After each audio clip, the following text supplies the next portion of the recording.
Porto 360. Patrocínio Rumo.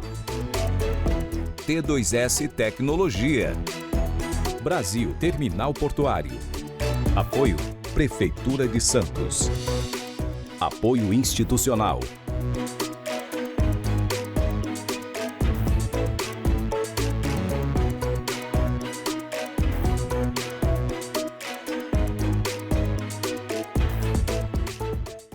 Olá, está no ar Porto 360, nosso espaço semanal para debater assuntos importantes em relação aos portos internacionais, portos do Brasil e principalmente em relação ao Porto de Santos. É claro que você acompanhou o acidente do Canal de Suez e também, mais recentemente, aqui no canal do Porto de Santos, o acidente do navio Cap San Antônio. Este é o tema do programa de hoje do Porto 360. Para isso, eu recebo os advogados da Rui de Melo Miller. Meu primeiro convidado é Rafael Ferreira. Rafael, obrigado pela tua presença, que prazer enorme te ter aqui com a gente. Eu que agradeço a oportunidade de estar batendo esse papo aqui, falando sobre esses eventos, os últimos eventos que aconteceram, falar um pouquinho de Porto e trazer esse debate para o pessoal que está assistindo, para os telespectadores. Sem sombra de dúvida. Meu segundo convidado dessa semana é o Dr. Marcel Stivaletti. Marcel, doutor, muito obrigado pela presença aqui. Uma pauta extremamente importante para o nosso setor, esses acidentes que a gente vem acompanhando aqui no canal de navegação. Maxwell, primeiramente eu é que agradeço o convite. É uma honra estar aqui nesse programa que já é referência nos assuntos marítimos e portuários. Doutor Marcel, para a gente começar o nosso debate, eu quero te fazer um questionamento, né? Se o navio Cap San Antônio, eu vou pedir para a produção já colocar imagens desse acidente, mas se o navio tivesse completamente carregado de containers, né? Mais pessoas poderiam ter sido prejudicadas, né? E qual seria o tamanho do acidente que, porventura, poderia ter sido ocasionado naquela localidade, né? A gente teria um impacto muito maior do que efetivamente ocorreu? Olha, Maxwell, o impacto já foi significativo, se nós considerarmos que ele colidiu com o atracadouro de balsas, né? Cujo sistema responde pelo tráfego de hoje mais de 20 mil veículos diariamente. Então, assim, a repercussão já foi bastante significativa. E é uma modalidade, um sistema que as pessoas usam diariamente, né? Então, assim, ficou muito no foco em razão disso.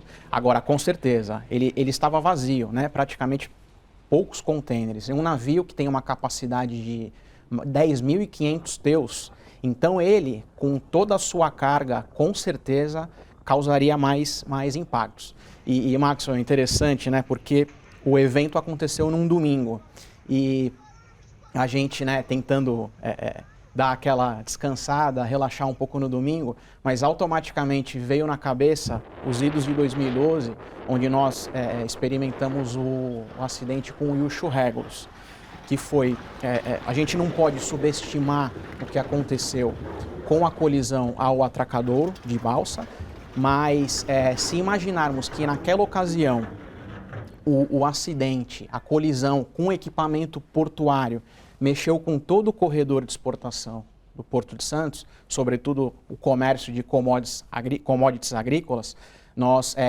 entendemos a dimensão disso. Por quê? Porque a capacidade dos terminais de grãos ela foi afetada, navios ficaram parados, ficaram surtos na Barra de Santos, os terminais, por sua vez, eles acumularam carga, impactando o modal ferroviário, vagões ficaram congestionados, né, enfrentaram congestionamento e caminhões igualmente. Então formaram-se filas de caminhões, filas de vagões para embarcar e uma vez os terminais de grãos com a carga completa, com a carga lotada, né, com sua capacidade lotada, não podiam receber.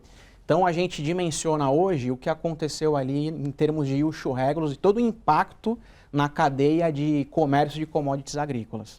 Quero trazer este exemplo, né, e mais uma vez, como eu sempre faço aqui no programa, eu vou acabar fugindo da nossa pauta, uma vez que esse tema ele tem uma profundidade bastante grande, né? Eu acho que o doutor foi bastante feliz na colocação e eu quero estender a pergunta para o doutor Rafael.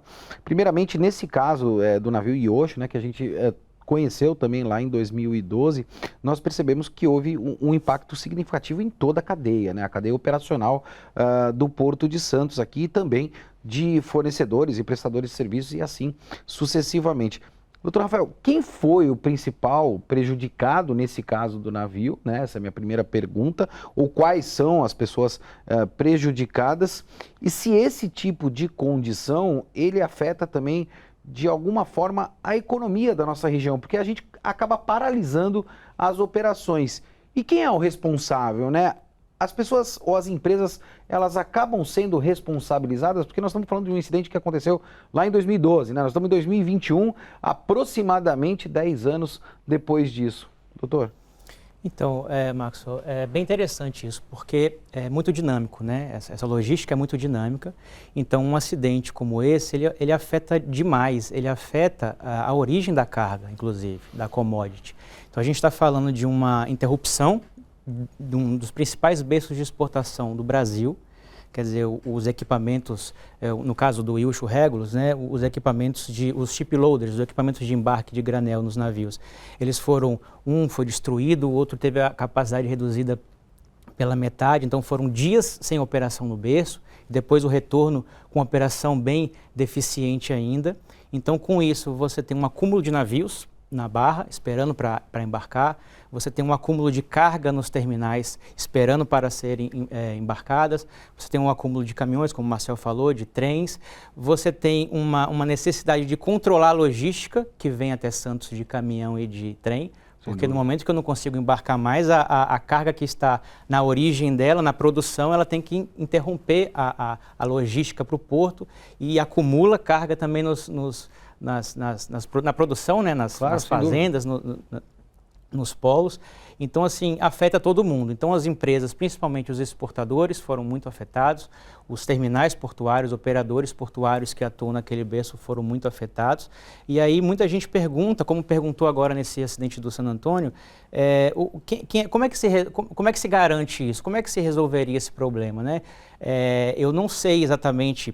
A princípio, vai haver uma investigação na capitania. Quem seria o responsável por isso? Qual seria o prejuízo? Então, é muito importante, nesse momento, obter as garantias.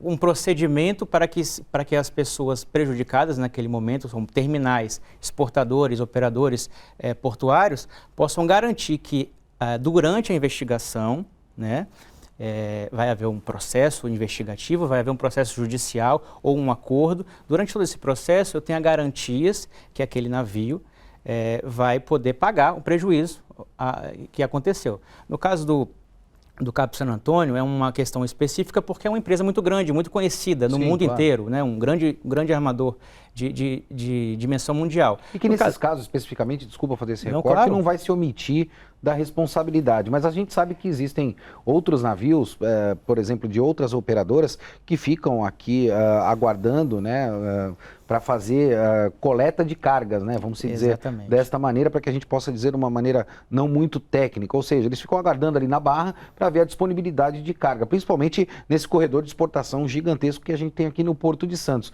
E esses navios, muitas vezes, eles não têm um fluxo financeiro suficiente para garantir tais operações. Então eu vou complicar um pouquinho mais a minha pergunta para os dois aqui, né? A gente é signatário de uma série de tratados, a gente está falando de um mercado internacional, né? Então a gente tem operações com empresas internacionais. Vou começar lá pelo Dr. Marcel. Não existe nenhum tratado, né, ou algo que obrigue, principalmente estas operações internacionais que aportem ao Porto de Santos, garantirem qualquer tipo de acidente que porventura venha a ocorrer, doutor? Essa é uma briga antiga, né, Marcos? E permita-se voltar um pouquinho no Cabo San Antônio. Ele sofreu uma abertura na fenda que poderia ter acarretado poluição ambiental. Isso é um dado importante, mas ainda bem, menos mal, não aconteceu. O que houve ali foi o vazamento só da água de lastro. Então o impacto, além dos prejuízos patrimoniais, o impacto poderia ser ambiental também, ainda bem que não foi. No caso, infelizmente, essa proteção é um pouco descurada. Por quê? Quando acontece um evento como esse, aí a gente volta no caso do nosso Wilshire Regulus, que é emblemático, você precisa forçar uma garantia. Nós sabemos que existem os clubes de proteção e indenização, que dão cobertura aos armadores, porém... Mas aos grandes armadores, Aos grandes armadores, exatamente. Muito importante a sua colocação, por quê? Porque a armadora do Wilshire Regulus era detentora de uma única embarcação. E naquele momento, na verdade, o clube claudicou em oferecer uma garantia. Então, assim, o armador ele não tinha condição, ficou aquele impasse. O que acontece? Você precisa do socorro da guarida do Poder Judiciário. E aí você maneja uma ação cautelar. Você não pede o embargo, ninguém deseja que a embarcação fique parada. Sem dúvida. Né?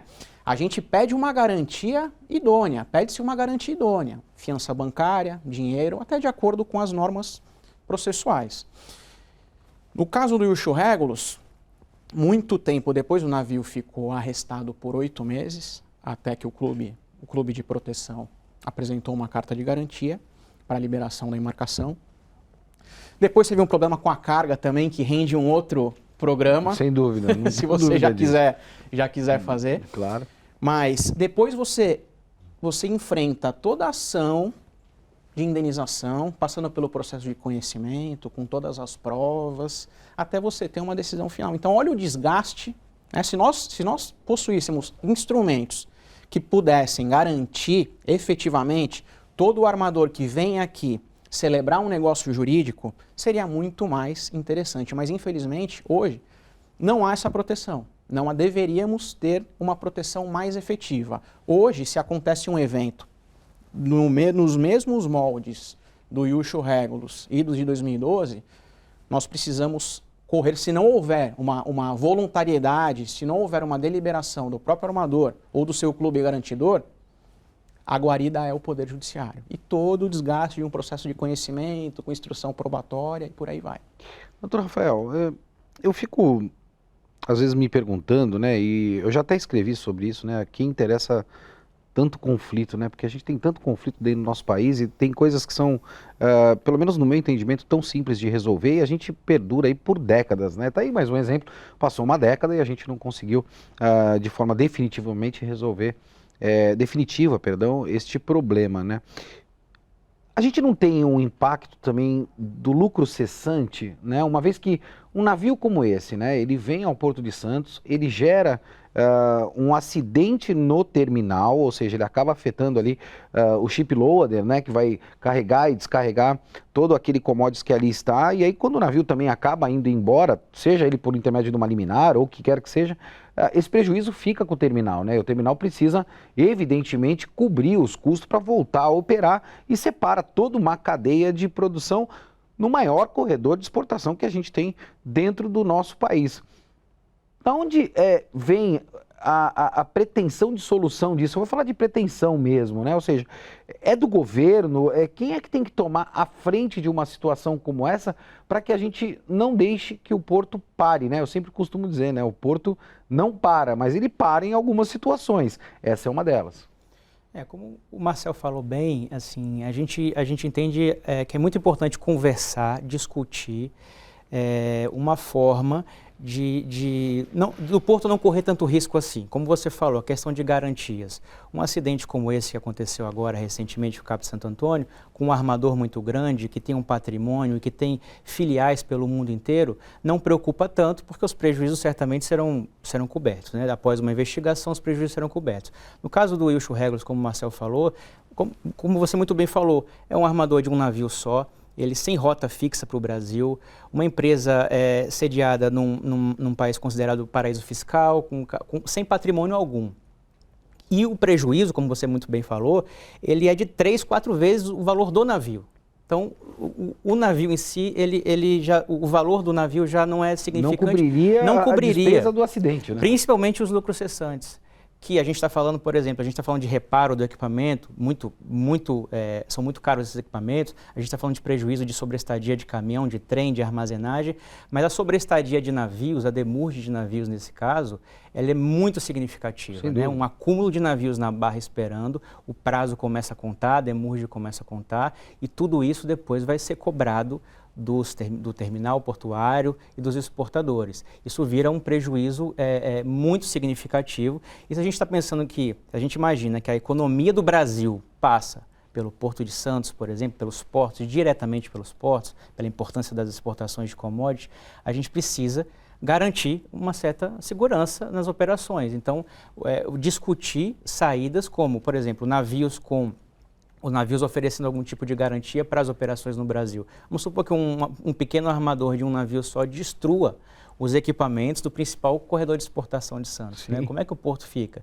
Então é preciso que as autoridades, a Autoridade Portuária de Santos, autoridades nacionais, ANTAC, obviamente, participando disso, discutam, todo mundo discuta, possibilidades de garantia. Qual é a solução?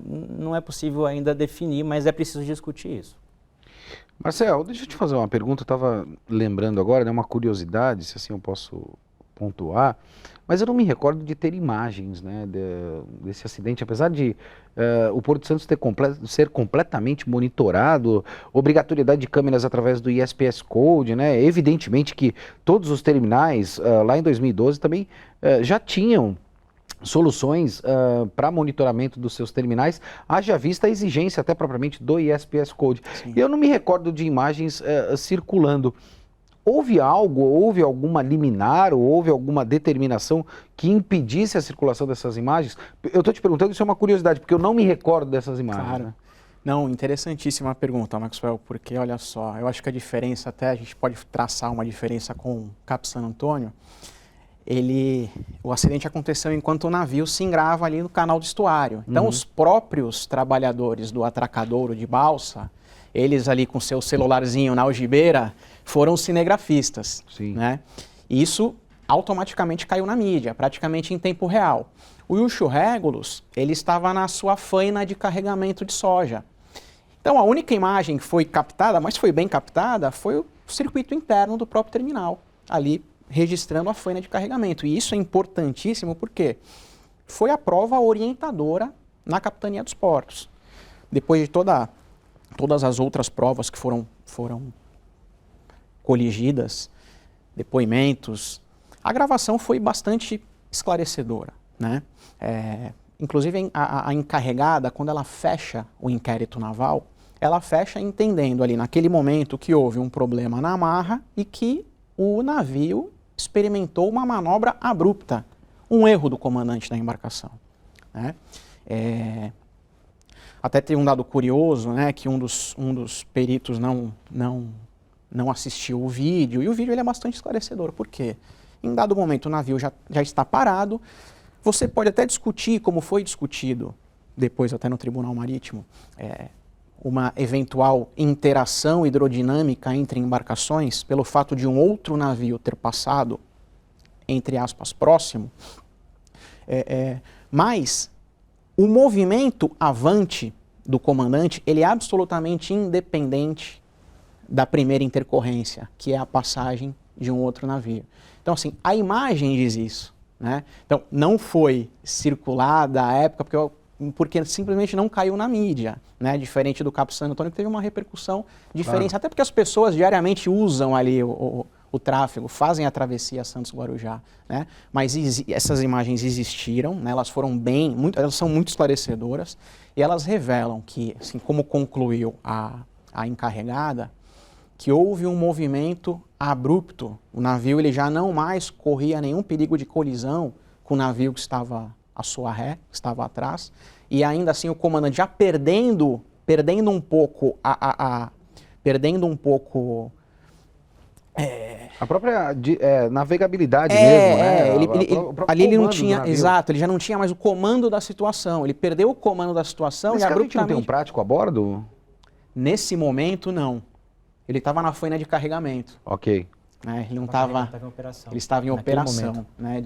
Justamente os ship loaders que o navio colidiu, eles estavam trabalhando, estavam operando, fazendo o carregamento da soja para os porões do navio. E tem também permita-me até me estender um pouquinho, por favor, porque a gente desdobra para o Tribunal Marítimo, né? E tem uma curiosidade, o juiz relator do processo original no Tribunal Marítimo, ele é um técnico de navegação, inclusive com conhecimento prático, capitão de longo curso, experimentado, com 30 anos de experiência. Ele proferiu uma decisão muito técnica, corroborando todas as evidências do inquérito naval, no sentido de que, realmente, o comandante ali naquele momento perdeu a ação.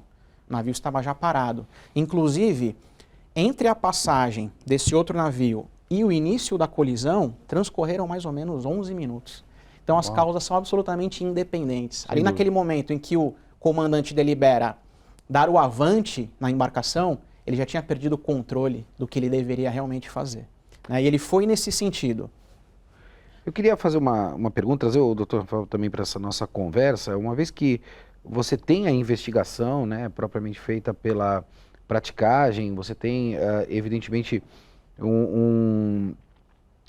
uma defesa de todas as partes que estão dentro deste processo. Para onde vai esse processo, né? Qual é a continuidade dele, né? O doutor Marcelo comentou ali do Tribunal Marítimo, onde a gente teve um depoimento, né, colocado ali por um juiz especificamente técnico, com conhecimento. Ok, mas quais são as próximas etapas, né? O que efetivamente ocorre a partir daí, doutor Rafael? Então, na verdade, a gente separa as duas esferas porque o judiciário não depende, né? Quer dizer, a gente não precisa aguardar o Tribunal Marítimo, né, dar o parecer dele para poder o judiciário participar do processo caso o navio não apresente as garantias, como a gente falou. Então, assim, um acidente desse, ele exige rapidez, ele exige técnica e velocidade, porque a operação portuária ela é muito rápida, o navio pode ir embora a qualquer momento, então as empresas que se sentiram prejudicadas, elas têm que buscar uma garantia. Quando essa garantia não chega voluntariamente pelo navio, as empresas precisam buscar o judiciário, né, de uma forma muito rápida, Claro, para obter essas garantias. Obtidas as garantias, o processo judicial pode ser iniciado, né, um processo indenizatório e tal, que o navio vai se defender, e etc., vai apresentar todas as razões e no final vai haver essa decisão sobre responsabilidade pelo acidente, a quantidade de valor a ser indenizado, etc. Paralelo a isso, ocorre a investigação na capitania e o processo no Tribunal Marítimo. Acontece que o processo no Tribunal Marítimo, muito pela falta de estrutura, o Tribunal Marítimo é um só no Brasil e decide causas do Brasil inteiro, o processo no Tribunal Marítimo é mais lento. O judiciário, nesse caso específico como a gente está falando, foi em 2012, o processo foi resolvido em 2019, foram 7 anos. O judiciário em 7 anos já tinha praticamente resolvido o caso. O Tribunal Marítimo estava começando o seu julgamento em 7 anos.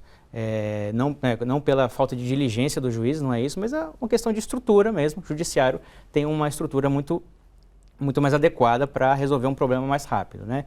Então, assim, seriam essas duas esferas. O judiciário, ele não depende da decisão do Tribunal Marítimo. Então, o Tribunal Marítimo vai avaliar muito o que aconteceu ali naquele caso, como vai acontecer com o Cap Santo Antônio, com outros, qualquer incidente da navegação, para entender o que aconteceu, de quem que era a conduta ali que poderia ter sido diferente para que não aconteça outras vezes. claro. Né? O judiciário já é uma outra perspectiva, já é uma responsabilidade objetiva. Olha, o navio responde pelos prejuízos que ele causou. O judiciário pode usar essa prova da capitania, do Tribunal Marítimo, etc., mas ele não está vinculado a isso. Então ele vai ter um outro ponto de vista e ele vai resolver essa questão da indenização.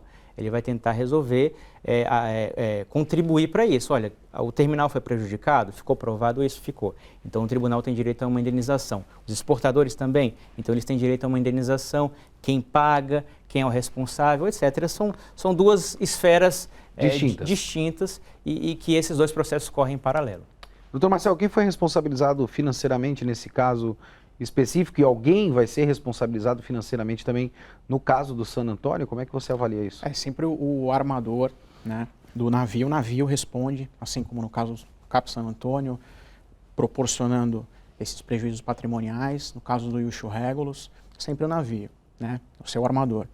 E no caso, até voltando um pouquinho ao Tribunal Marítimo, que foi aqui bem colocado pelo Rafael, essa distinção das responsabilidades, até em cima da pergunta, quem vai responder, o Tribunal Marítimo não chega nessa esfera, ele não atinge essa alçada, justamente pelo que o Rafael falou. São instâncias distintas. Inclusive, a lei de regência do Tribunal Marítimo, que é a 2180, ela coloca o Tribunal Marítimo como um órgão auxiliar ao Poder Judiciário. É como se ele emitisse ao final um parecer técnico. Olha, tecnicamente é isso, né? E podemos chamar que é uma perícia, algo nesse sentido? Um perito técnico mesmo que dá amparo para uma decisão judicial? É uma valoração técnica. Nesse caso, como o Rafael disse, no caso do Iucho Regulus, não houve necessidade e não há necessidade do Tribunal de Justiça, do Poder Judiciário, aguardar a decisão do Tribunal Marítimo. Não há essa dependência. Por quê? Porque, por vezes, o magistrado ele já tem lastro probatório suficiente para decidir. Claro. Então, o que os juízes, no caso específico, né, os magistrados, desembargadores, aferiram no ius regulus? Mais de 1.500 laudas decorrentes da investigação pela Capitania dos Portos. E sem desmerecer o Tribunal Marítimo, é um órgão importante que vai emprestar sua valoração técnica. Mas nós entendemos que o judiciário ele não necessita ficar sob o crivo de uma instância administrativa, que é o Tribunal Marítimo. Ele vai dar uma valoração técnica, mas até pelo princípio do livre convencimento motivado do julgador, se ele já tem elementos suficientes e ele está se pautando em outras provas, ele pode decidir. E foi o que aconteceu no caso do ius regulus, porque o processo no judiciário caminhou mais rápido, até por uma questão de estrutura, como o Rafael bem abordou, ele caminhou mais rápido que o próprio Tribunal Marítimo.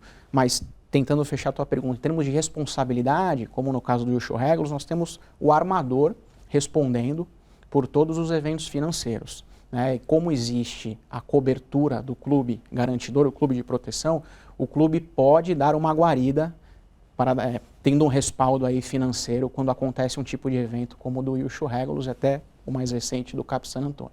A gente está chegando ao final do nosso programa, mas eu quero fazer uma pergunta para os dois. Fiquei curioso em relação a isso, né?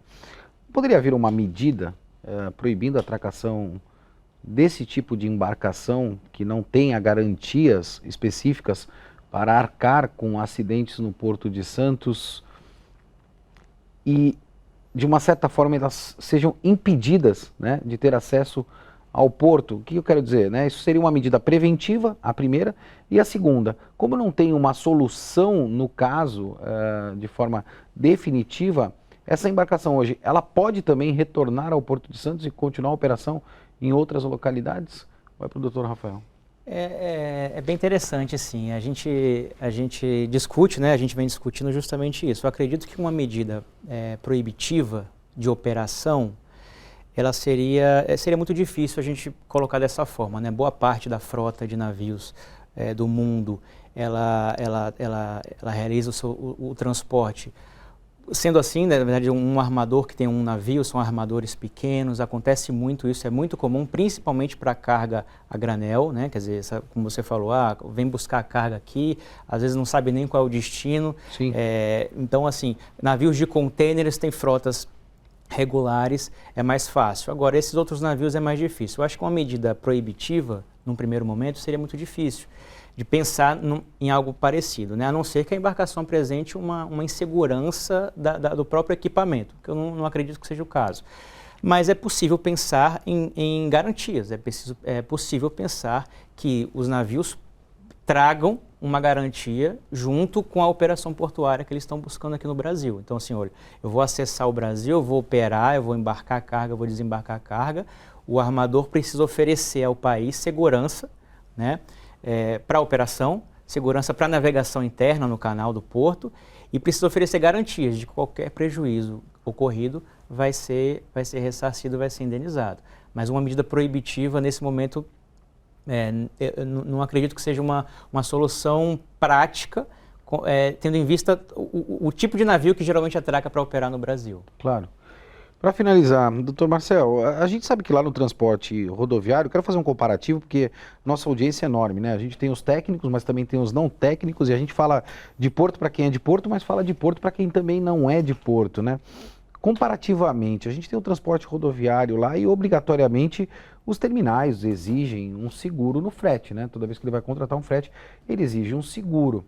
Os terminais ou os operadores de um modo geral não deveriam também exigir um seguro contra acidentes desse tipo aqui no Porto de Santos? Seria uma medida preventiva, como o Rafael coloca, né? Preventivamente seria interessante, mas eu acredito, Maxwell, que dada a dinâmica das relações, eu acho que isso torna mais burocrática. O entrave seria, então, para o interessado, dada essa dinâmica, fazer uma exigência dessa, eu acho que, sinceramente, assim, é interessante, sobretudo se você tem uma situação de uma operação de risco, seria interessante, mas eu acredito que, dada a dinâmica, não exista essa cultura. porque as relações são muito rápidas, né, elas precisam girar, o fluxo é muito grande, então eu acho que o entrave inibe um pouco, né, o interessado, aquele que pode ser prejudicado ao final por uma intercorrência, um evento patrimonial, um dano patrimonial, eu acho que isso inibe um pouco. Mas se há uma ciência, por exemplo, mais uma vez voltando ao nosso caso emblemático, eu sei que é um armador com único navio, que tem um histórico que às vezes é um histórico complicado. Pode ser interessante no meio dessa relação jurídica você ter algum instrumento protetivo. Acho isso importante. Infelizmente a gente chegou ao final do nosso programa e eu vou provocar os dois, se os dois me permitirem, porque eu quero um outro programa, evidentemente, com esses dois experts, né? Eu sempre costumo dizer que commodities é preço, né? Para que você seja competitivo, você precisa ter preço. E a gente vem tendenciando para uma verticalização de mercados, que são os mercados emergentes, principalmente pós-pandemia. E isso é um tema de muito debate, haja vista esse tipo de condição que a gente tem no Porto de Santos, especificamente com essas embarcações de commodities. Doutor Marcel, ficou aí uma pitadinha, joguei uma gasolina na nossa conversa, porque eu acho que esse tema também daria um outro programa e já fica o meu convite. Muito obrigado pela sua presença aqui, doutor. A gente que agradece, o convite já aceito, tá bom? Doutor Rafael, obrigado pela presença aqui, muito bom tê-lo juntamente conosco. E eu joguei essa gasolina, se eu posso assim dizer, né, para colocar um pouquinho mais de fogo nessa discussão, nesse debate, porque eu acho que a gente tem muita coisa para tratar desse tema ainda. Já fica o meu convite. Quero vocês aqui nessa temporada com a gente. Muito obrigado, doutor. Eu que agradeço, muito obrigado e muito obrigado para quem nos assiste. Porto 360 vai ficando por aqui, como você bem sabe, movimentando sempre muito mais do que informação. Um forte abraço e até semana que vem. Porto 360. Patrocínio Rumo. T2S Tecnologia. Brasil Terminal Portuário. Apoio Prefeitura de Santos. Apoio institucional.